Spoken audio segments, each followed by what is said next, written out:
Modificar la ley de contrataciones para decir que el tribunal ya no va a haber procesos mayores a 65 UIT hacia arriba, sino a partir de 50. ¿Qué cambia? ¿Norma trascendental? No. El admitir, porque yo considero, y se lo vuelvo a decir, es un tema académico, que cuando plantearon el valor estimado para convocar procedimientos de selección de bienes y servicios fue un gran error. Les comento, yo en aquel momento trabajaba para una entidad del Ministerio de Salud, ¿no? El Centro Nacional de Abastecimiento de Recursos Estratégicos en Salud, bueno, las CENARES. Nosotros comprábamos medicamentos a nivel nacional. Muy bien, nosotros compramos y distribuimos a todos los centros de salud públicos, a de salud, a la policía, a las Fuerzas Armadas y al INPE, a través de las famosas compras corporativas, que eso vamos a ver la siguiente semana. Muy bien. ¿Y qué pasaba? Como era valor estimado, yo estimaba sobre mis históricos. ¿Qué nos pasaba? Si un proceso para comprar medicamentos, recuerdo mucho, que habíamos determinado que el valor estimado era 3,5 millones, nos llegan dos propuestas al momento de presentar el sobre por encima de los 7 millones de soles, el doble. Hicimos la consulta, un momentito. Cuando yo hice mi indagación para determinar mi valor estimado, me baso sobre mis precios históricos, que en los últimos años he venido comprando, por ejemplo, le pongo un ejemplo al aire, un paracetamol a 10 céntimos cada pastilla, 10, 10.5, 11 céntimos, pero ahora me quieres cobrar ¿cuánto? 22 céntimos, el doble. ¿Y en qué te justifica? Porque históricamente ese valor se ha estado manteniendo en el tiempo. ¿Y qué decían los postores cuando le hicimos la consulta? Porque tuvimos que declarar desierto ese proceso de selección, porque el titular de la entidad no iba a aprobar, adjudicar este medicamento por el doble del valor estimado. De 3,5 millones pasábamos a 7 millones. Y cuando no hay un desierto, hay que hacer un informe para determinar cuál fue el motivo del desierto, ¿sí o no? Consultamos pues a estas empresas y dijeron, ¿no sabes qué? El dólar ha subido, los insumos a nivel internacional han subido, etc, etc. Muy bien. Ok. ¿Qué me está diciendo el mercado? Que a la fecha, el costo de ese medicamento que quiero comprar ya no es 3,5 millones, sino 7. Eso es lo que me dice el mercado. Bajo la premisa de la norma de contrataciones, mi segunda convocatoria tendría que ser por 3,5 millones o por 7. Por 7. Porque el mercado me está diciendo que el valor estimado ha subido al doble. Y entonces, ¿íbamos a pagar 3,5 millones? Primero, compras públicas, cuando pagas un sol de más, ¿qué es? Escándalo, ¿no? Corrupción. ¿Cuánto te cayó? ¿Quiénes eran miembros del comité? Yo le comento un poquito esto. Yo en el año 2015, fue presidente de un proceso de elección de 500 millones de soles que era compra de medicamentos. Todos los años siempre había problemas, denuncias. Bueno, tuve la suerte que en mi proceso no hubiera apelaciones y no hubiera denuncias.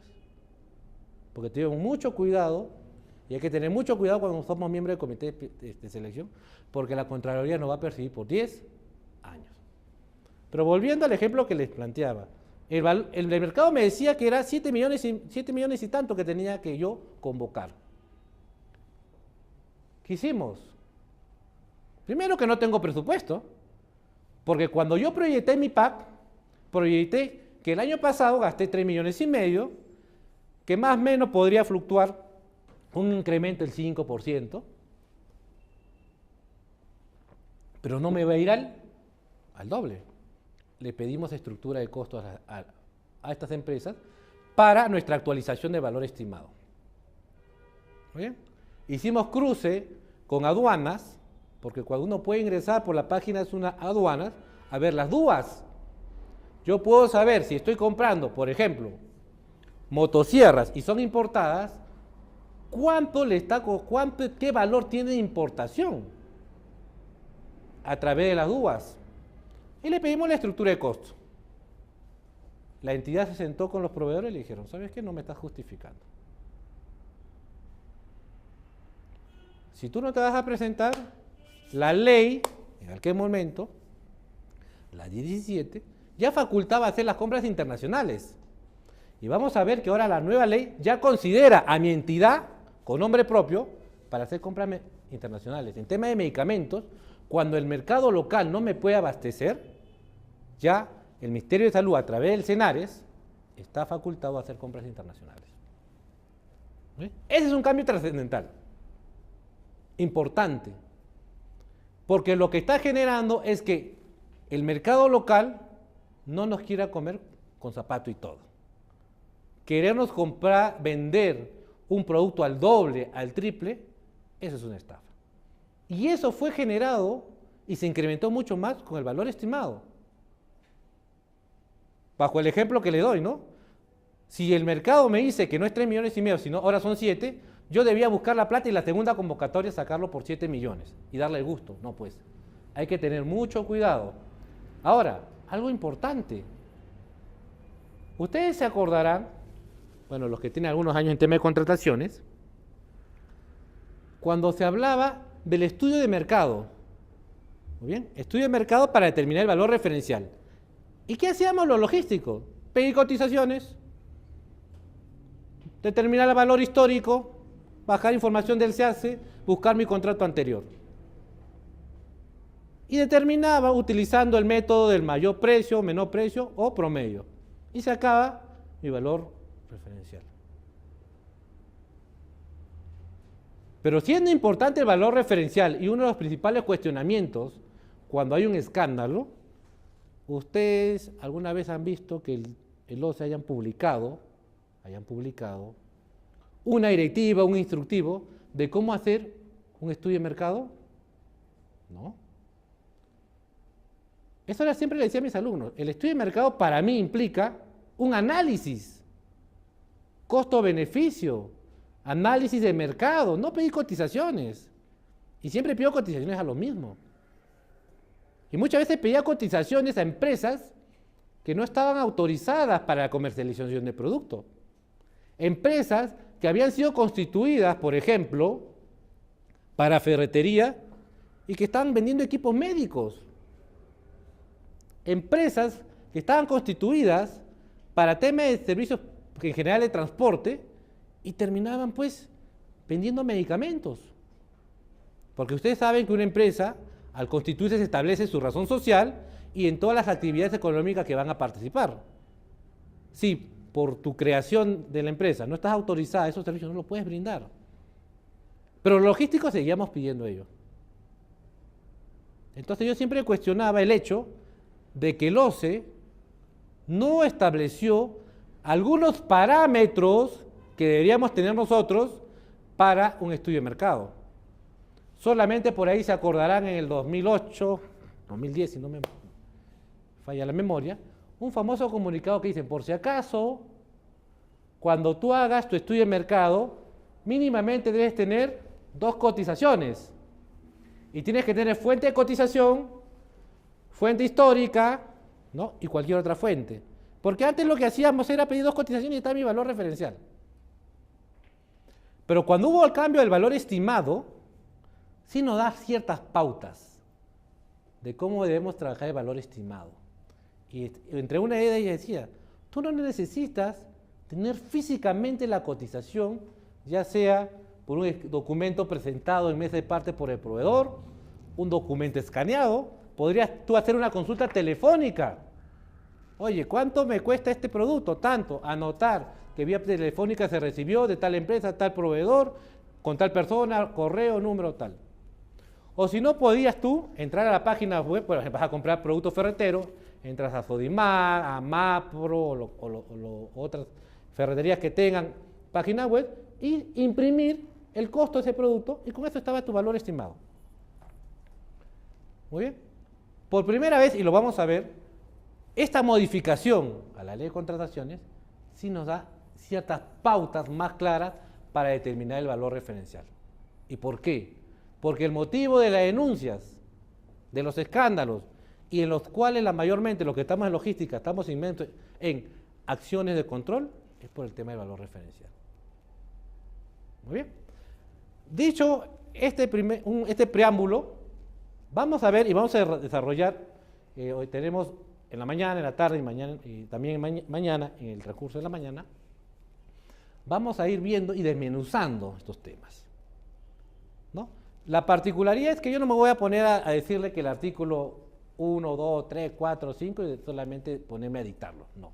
Vamos a ir analizando, vamos a ir, mi experiencia que tengo, yo tengo tema de contrataciones de 2004, a la fecha son como 13, 14 años, voy a pedir su participación porque es importante. Nos ha pasado muchos temas en contrataciones y a mí me gusta recoger ello. ¿Para qué? Para cuando tenga la oportunidad de medir un curso, plantearlo como ejemplos. ¿Y por qué? Yo parto de la primera premisa. Yo estuve 7 años viendo contrataciones públicas desde el punto del área de asesoría legal y después paso al área operativa. Y el primer cambio trascendental que vi, cuando nosotros somos asesoría legal, somos así como los caballos. Ustedes ven todos los caballos, que barreras que les ponen unos aparatos para que solamente miren el frente. Bueno, los abogados, porque yo soy abogado, me considero dentro de ese grupo, muchas veces, cuando somos asesoría legal, somos así. No vemos a los costados. Pero cuando pasamos al área operativa y somos logísticos, ya el panorama se abre. Porque los logísticos somos los que tenemos que solucionar los problemas en las contrataciones públicas. Y cada vez nos han dado mayores responsabilidades. Nos dicen, por ejemplo, que tenemos que capacitarnos, tener tantos años de experiencia, certificarnos. ¿Cuántos de ustedes están certificados por el OCE? ¿No están certificados y trabajan en área de logística? Tienen que certificarse. ¿Por qué? Porque si ustedes firman algún documento no tiene validez. Si ustedes no están certificados, si son miembros del comité, el órgano de control lo va a seguir. Si firman un estudio de mercado, el órgano de control lo va a seguir. ¿Por qué? Porque para trabajar, ya, y esto no es reciente, esto hablamos del año 2010 con el decreto legislativo 1017, 2011-12, comienzan el tema de las certificaciones. Y recordarán que por esos años los cursos comienzan a elevarse. ¿Por qué? Porque el OCE comenzó a firmar convenio con determinadas universidades e institutos a los cuales, para poder certificarte, tú debías estudiar en estos institutos. Y de un curso que te podía valer, pues, ponte 500 soles, tenías que pagar 3.000, 4.000, 5.000 soles, 10.000 soles. Claro, si uno hablamos de las realidades por zonas, en Lima es fácil porque las entidades públicas pagan un poco más que en provincia. Pero en provincia no. Yo cuando vine el año pasado a dictar a Huancayo, justamente dicté 40 horas, había ese problema, ¿no? ¿Qué hizo el OCE? Amarrarse con una serie de institutos y universidades. Ahora han derogado ello y ahora nuevamente cualquier persona puede capacitarse, cumplir con sus 80 horas, cumplir con su experiencia y acreditarse como funcionario certificado del OCE. Yo soy certificado, por ejemplo. Todos los años, dígame. Claro, damos un examen vía internet, que también aprovechando un poco para que todos conozcan. También yo le tengo cuestionamiento a ese examen. ¿Por qué? En el órgano encargado de las contrataciones tenemos varias etapas, varias unidades. El área de programación, que hace la indagación, el área que ve procesos de selección, el área de adquisiciones que ve la ejecución contractual, personas que solamente giran órdenes de compra, y por el hecho de trabajar en el área de contrataciones, deben estar certificados. Nosotros tuvimos un problema en el Ministerio de Salud en el momento en el cual trabajaba, que tenía personal nombrado que se dedicaba solamente a girar órdenes de compra, sea de compras directas o sea de compras derivadas de un procedimiento de selección. Cuando van a dar su examen, les preguntan de obras, de arbitraje. Nunca en su vida, porque toda su vida laboral había sido emitir órdenes de compra, nunca vieron tema de obras, nunca vieron tema de arbitraje, de ampliaciones de plazo, y jalaron. En aquel momento, los primeros, porque yo fui uno de los primeros, en el grupo de los primeros que dio examen, ¿cómo eran los exámenes? Pregunta, y tú tenías 60 minutos, una hora para responder. Pero tú no podías pasar a la siguiente pregunta si no respondía la primera. Y si tú no sabías la respuesta, podías pasarte 10, 15 minutos pensando cuál es la respuesta. Y te iba quitando tiempo. Yo me certifiqué con ese examen. Ya para esa época yo editaba los cursos y para mí era sencillo. Porque para editar los cursos no es venirse a pararse acá, sino tener experiencia y comenzar a revisar. Y a ese momento empezaba a editar mi curso y para mí era fácil. No me hice mayor problema. Pero cuando el OCE se dio cuenta que de todos los que se inscribieron, solamente el 30% había aprobado, ¿qué hizo? Cambió la modalidad del examen. Ahora te permitía ver las 30 preguntas y tú escoger primero las que tú sabías, ¿no? O las que estabas seguro. Y después ir a las más difíciles. Y se certificó ahí un 45% de personas inscritas. Todavía había un alto índice. ¿Y a qué se generaba? De que muchos, y vuelvo a repetir, y es un tema, una aula académica en la cual yo lo puedo decir abiertamente, mucho de lo logístico, porque me considero allí, empezamos tema de contrataciones sin saber nada. Y si iniciamos nuestros pininos, y ese problema se viene arrastrando a la fecha. Y lo digo por conocimiento de causa, y de repente ustedes también en algún momento lo han pasado. Yo inicié de cero contrataciones públicas. De cero, como abogado. Bien, no como abogado, como dicen que los abogados vemos de todo, resuelve contrataciones públicas. En esa época había apelaciones, había pronunciamientos, y ahí aprendí contrataciones públicas. En el camino. Yo puedo decir de que muchos de nosotros hemos aprendido contrataciones públicas, ¿no? Y ya nos hemos aprendido y el Estado nos ha pagado por aprender. Porque esa era la verdad. Muchos, algunos no muchos, hemos entrado bajo esa situación. ¿Y por qué digo ello? Porque es importante la capacitación de estos temas. Y es importante que no solamente haya un diálogo, un monólogo, sino un diálogo. ¿Se escucha? Un diálogo. ¿Por qué? Porque la experiencia que ustedes han tenido en otros temas, de repente no la he tenido yo. Y eso me va a servir como réplica en otras oportunidades. Muy bien, dicho ese preámbulo, y vamos a ir desarrollando un poco más ello más adelante, vamos a profundizar. Vamos ahora a ver esta nueva ley de contrataciones, que no es tan nueva. ¿Cuándo fue publicado la ley 20, cuándo entró en vigencia la ley 3225? 9 de enero de 2016. ¿Ya cuánto ha pasado? ¿Año y medio?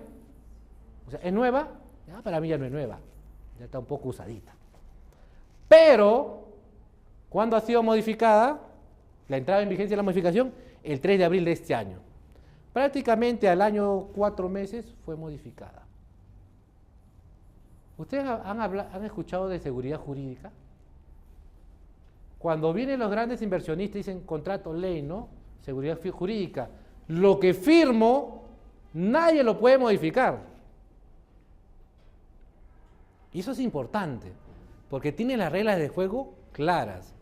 La pregunta acá, en menos de un año y medio que me modifiquen la nueva ley de contrataciones, ¿nos da seguridad jurídica? No. ¿Nos cambia las reglas de juego? Sí. Los logísticos tenemos que tener presente que tengo procesos convocados anteriores al 2016 vigente, de repente hay nulidades, hay demora de procesos, desiertos, o ya tengo contratos, están en ejecución.